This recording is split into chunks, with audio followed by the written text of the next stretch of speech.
जय श्री कृष्णा, जय श्री हरि। आज हम सुनते हैं भगवान ने कैसे एक अपने भक्त के लिए अपने बाल सफ़ेद किए। पौराणिक कथा के अनुसार एक बार की बात है, किसी नगर में एक राजा ने मंदिर बनवाया जिसमें श्री कृष्ण की एक मूर्ति भी रखवाई, लेकिन उसकी कभी पूजा नहीं की। पूजा करने के लिए मंदिर में एक पुजारी को रखा गया। पुजारी नियमित कन्हैया जी को नहलाता और बड़ी ही श्रद्धा भाव से उनकी पूजा अर्चना करता। राजा भी रोज कान्हा जी के लिए एक फूलों की माला भेज देता था और जब वह दर्शन करने आता तो पुजारी उस माला को उतार कर राजा को पहना देता। ऐसा करते करते पुजारी की भी उम्र बीत चुकी थी। एक दिन किसी वजह से राजा नहीं आ सका तो उसने एक सेवक के हाथ मंदिर में माला पहुंचा दी और कहलवा दिया कि आज वह मंदिर नहीं आएंगे, इसलिए पुजारी उनका इंतजार ना करे। इतना कहकर सेवक चला गया। पुजारी ने हमेशा की तरह कन्हैया जी को माला पहना दी, लेकिन जब शाम हुई तो पुजारी सोचने लगा माला उतार कर किसे पहनाई जाए। उसने सोचा क्यों ना ये माला आज मैं ही पहन लूं, वैसे भी मेरी उम्र हो चली है, जीवन का क्या पता कब खत्म हो जाए।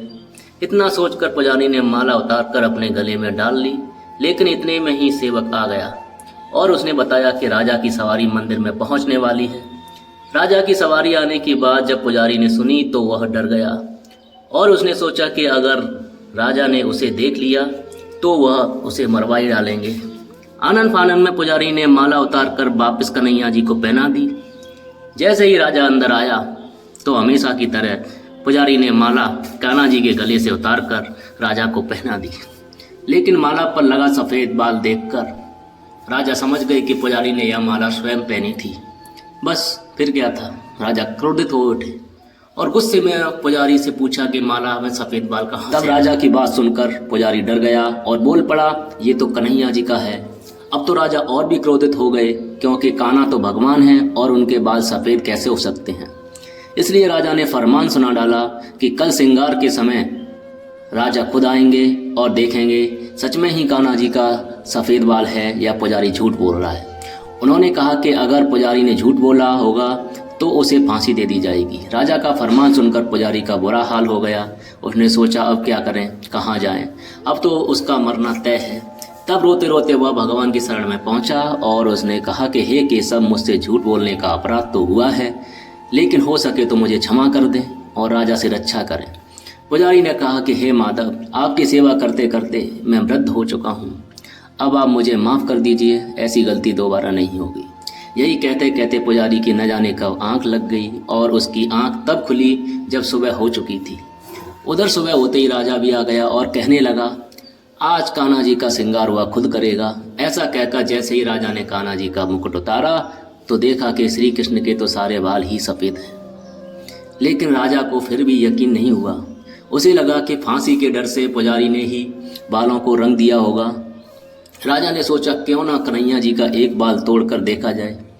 इसके बाद राजा ने कान्हा जी का एक बाल तोड़ लिया, लेकिन जैसे ही बाल टूटा कन्हैया जी के सिर से खून की धारा बहने लगी। यह देखकर राजा भगवान के चरणों में गिरकर माफ़ी मांगने लगा। तभी श्री कृष्ण की मूर्ति से आवाज़ आई, हे राजन, तुमने मुझे केवल मूर्ति मात्र ही समझा, इसलिए आज से मैं तुम्हारे लिए केवल मूर्ति मात्र ही रहूँगा। लेकिन पुजारी ने सच्चे मन और श्रद्धा से मेरी भक्ति की है, इसलिए उसकी अनन्य भक्ति को देखकर मुझे अपने बाल सफ़ेद करने पड़े।